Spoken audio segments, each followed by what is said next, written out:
आज जो हम लोगों का ज्ञापन है वो 10 सूत्री ज्ञापन है, जिसमें हमारी पुरानी समस्या थी, पुरानी पेंशन बहाली को लेकर के। उस पर सरकार ने विचार न करते हुए अब एक नया फरमान जारी कर दिया ये विद्यालय बंद करने के। यद्यपि सरकार उसके पेयरिंग का रूप दे रही है। हमारा ये मानना है कि जब हमारे एक विद्यालय से बच्चे और अध्यापक दूसरे विद्यालय में शिफ्ट हो गए तो उस विद्यालय में ताला पड़ गया।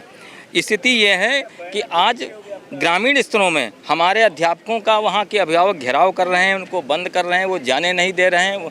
अब हमारे हाथ में तो है नहीं कि हम किसी विद्यालय को स्वतः संचालित कर लेंगे।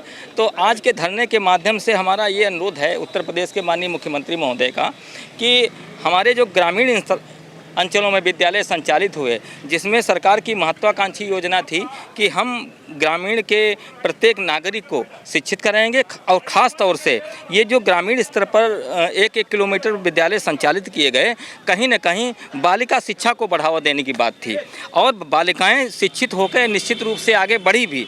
लेकिन अगर इस तरीके के विद्यालय बंद किए जाएंगे तो अभी हमने आप लोगों ने भी देखा कि अभिभावकों द्वारा कैसा रोष व्याप्त हो गया कि हम दूसरे विद्यालय में अपने बच्चों को कदापि नहीं भेजेंगे।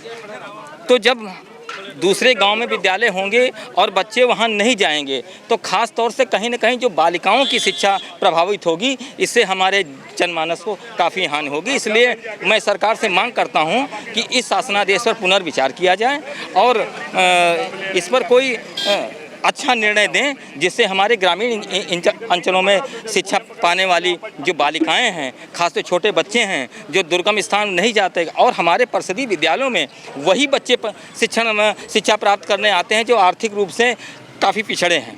जो 5 किलो राशन पर जो परिवार संचालित हो रहे हैं, उनसे ये कल्पना कैसे आप कर सकते हैं कि वो प्राइवेट विद्यालयों में जाएंगे। तो कहीं न कहीं गरीब बच्चों के साथ, उनके परिवारों के साथ शिक्षा छीनने जैसी व्यवस्था है। इसे तत्काल उत्तर सरकार को वापस। और कौन कौन सी मांगे हैं? एक आपकी मांगे हैं कि उच्च प्राथमिक विद्यालय और प्राथमिक विद्यालयों में प्रधानाध्यापकों के पद सरप्लस कर दिए गए हैं, ये आपकी महत्वपूर्ण मांग है। ये हमारी बहुत दिन से वर्तमान में बेसिक शिक्षा नियमावली के तहत प्रत्येक विद्यालय जो संचालित होता था उसमें प्रधानाध्यापक का पद स्वीकृत होता था। यदि प्रधानाध्यापक का पद रिक्त है, अर्ह अभ्यर्थी हैं, तो तत्काल पदोन्नतियाँ की जाती थीं।